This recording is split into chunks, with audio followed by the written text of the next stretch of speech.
Hey, what's going on YouTube? This is Gare DJ Deuce doing a special kind of video tonight.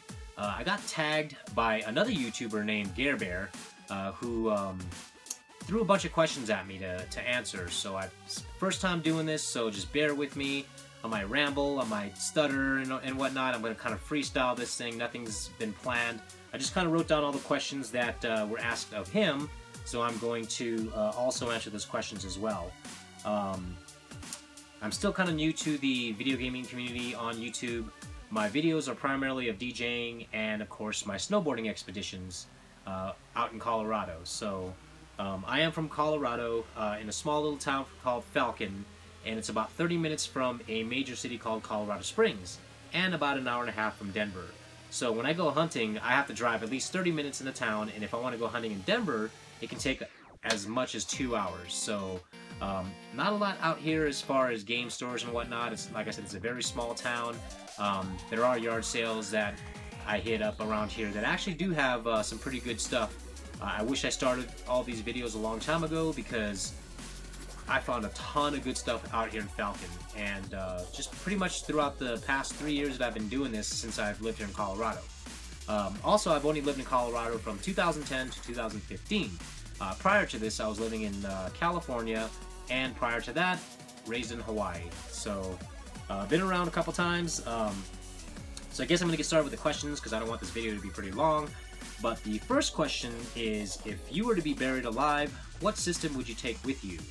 I'm going to have to go with Gare Bear on this. Don't want to be copying his answers or anything, but I'm a big Sony fan. And I'm a big PSP fan, and there's a big reason why I'm a big PSP fan is because it's an awesome system to emulate on. I remember when the PSP first came out, you know, I just bought tons of games and everything, and then when I found out you can hack and run homebrew on it, it was over. I mean, I got bigger memory cards, I ran homebrew applications, and pretty much it was kind of like the iPhone, when the iPhone was hackable and you could do all these cool things with it.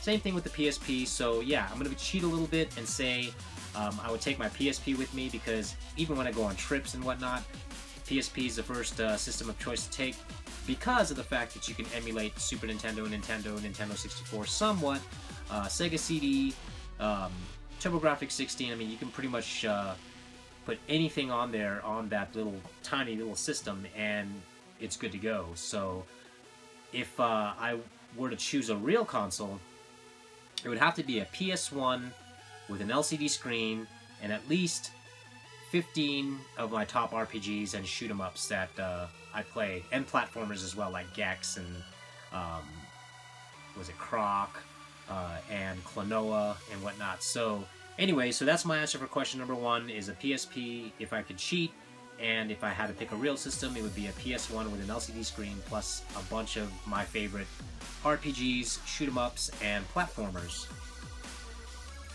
Question number two is, do you struggle buying games?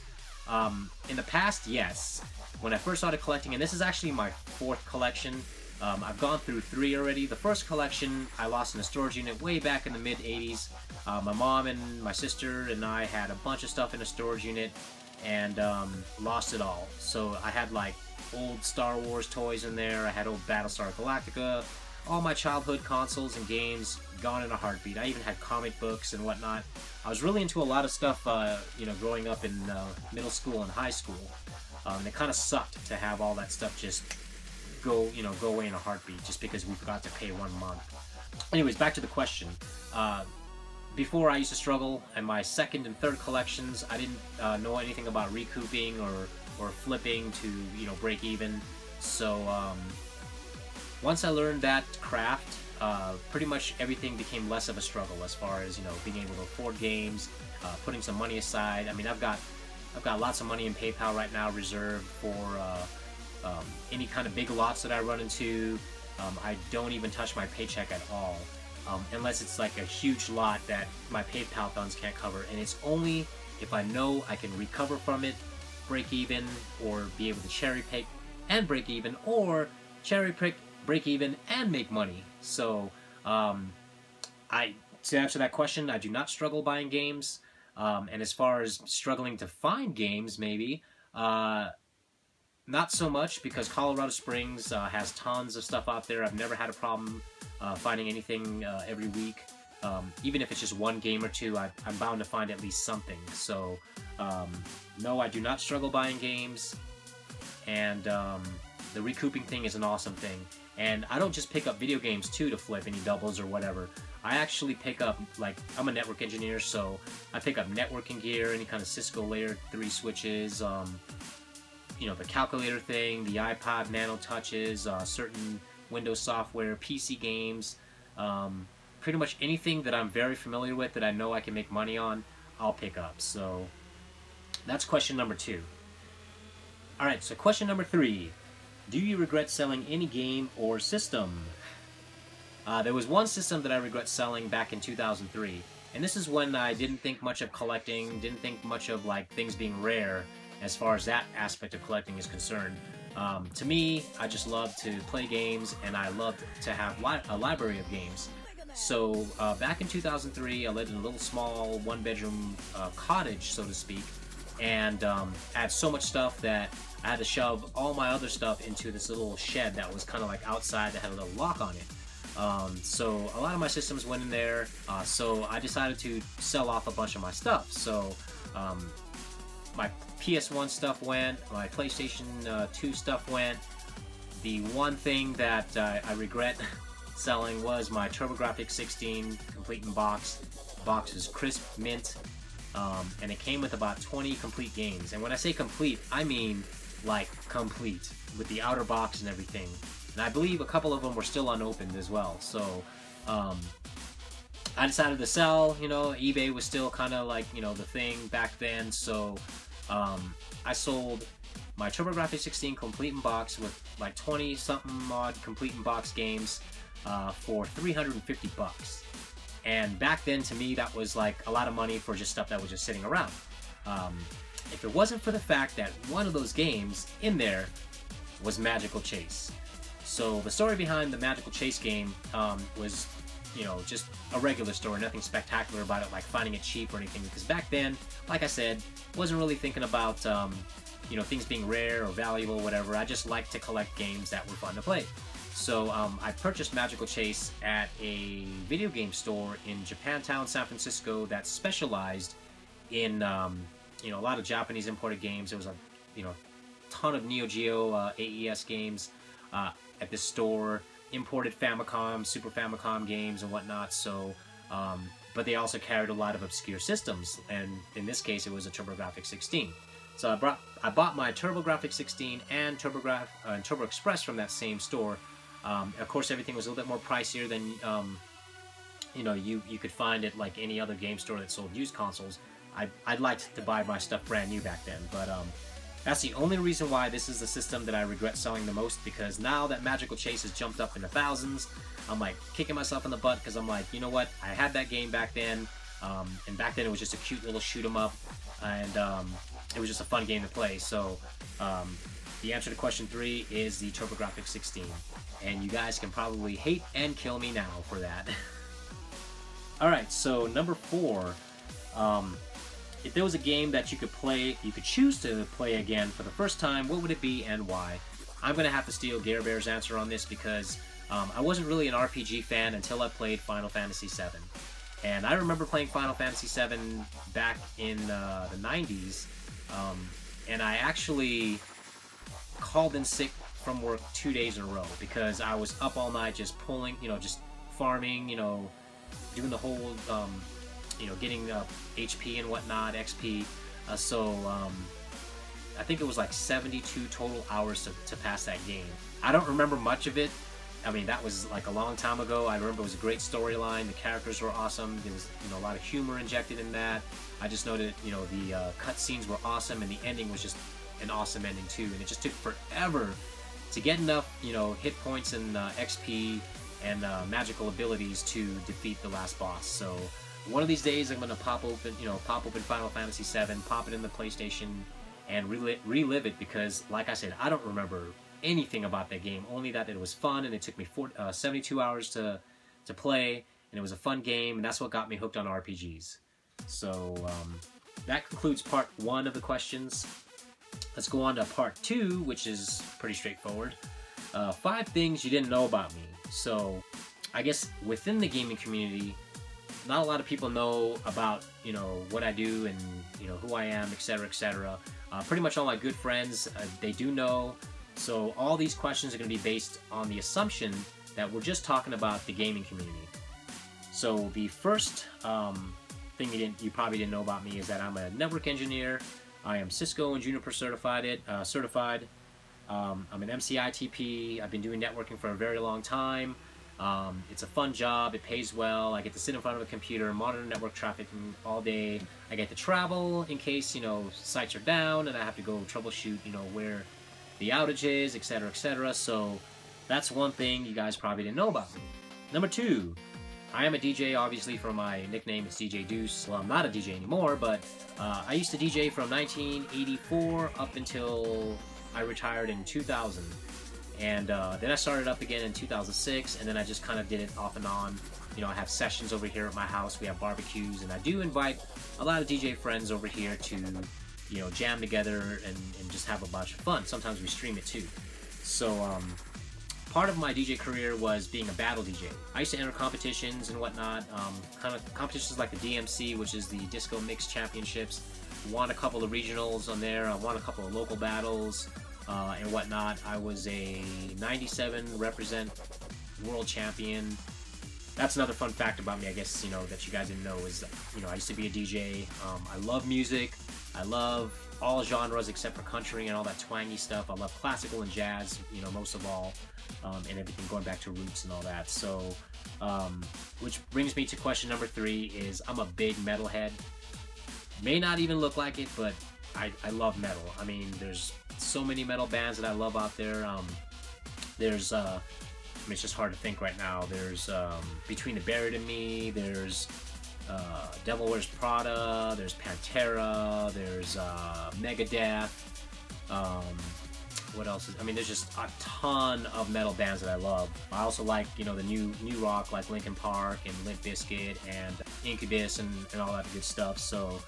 Love metal music, most important, most and foremost. I also love dance music, of course, EDM and all that, but not as much as metal music. I can listen to metal music all day because it's just one of those things that I grew up on. Number 4, I'm a big health nut. I like to go to the gym a lot. I'm a real outdoorsy person, so I like to do a lot of hiking. I like to bike ride. I like to rock climb.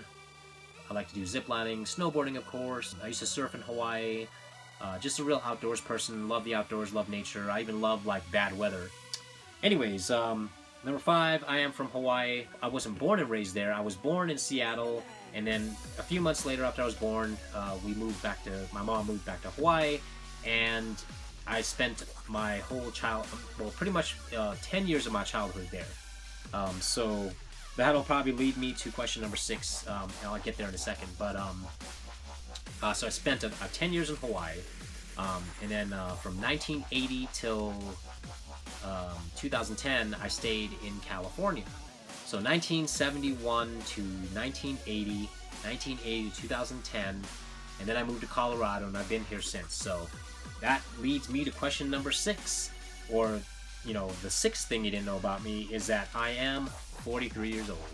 I don't look it. A lot of people say I look out like I'm in my 20s or 30s, so a lot of people, especially out in the flea markets or, the gaming circles and everything, they always assume that either some teenage kid that just loves video games, or I'm some kind of 20-something person who, again, likes video games and all this crazy stuff and whatnot. So I gotta thank my mom's side of the family. Their genes are strong because, my mom is in her 60s and she only looks like she's 35.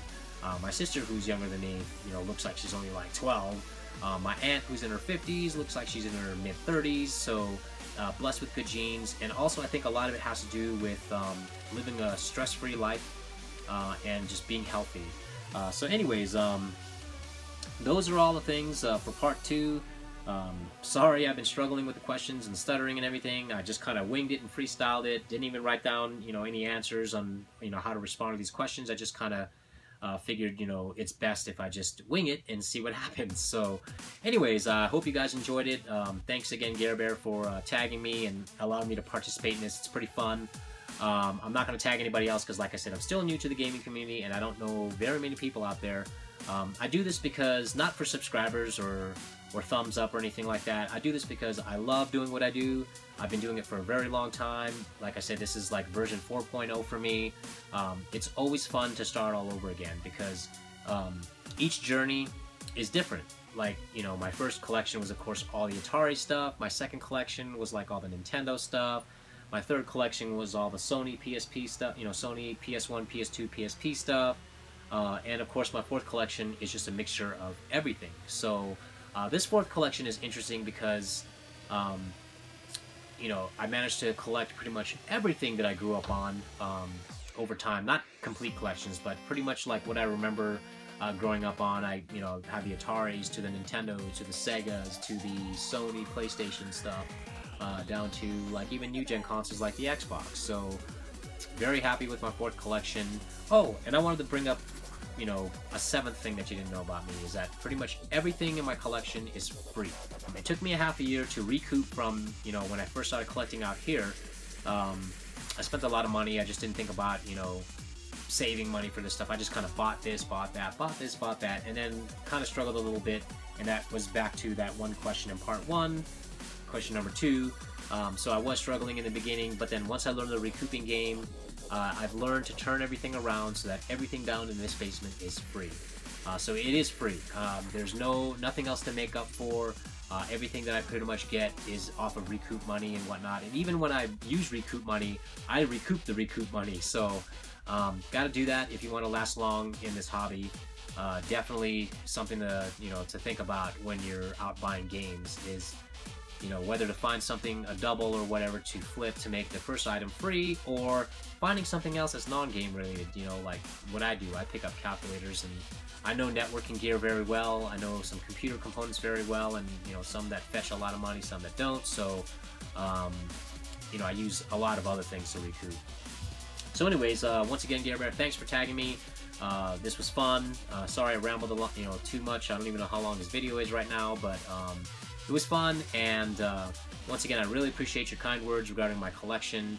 I don't think my collection is up there with CJR or anything like that. I try not to think of it as like, you know, trying to get the best collection or anything like that. I think of it as just, you know, collecting things that I love and being a part of something that, you know, is special, especially since it's been a big part of my childhood. So anyways, thanks all you guys on YouTube for listening to me ramble. I hope my answers made sense. And I will leave a link to Gare Bear's channel once again in the description below. Also, if you have any questions on recoup tips and whatnot, how to get your collection for free, what to look for out there when you're hunting for games, you know, any non-game related stuff as well, feel free to drop a comment below. You know, I'm more than happy to share my knowledge with other folks to so that they can, you know, get their collections for free or stay in this hobby for the long run. So anyways, good night, YouTube. It's been fun, and peace.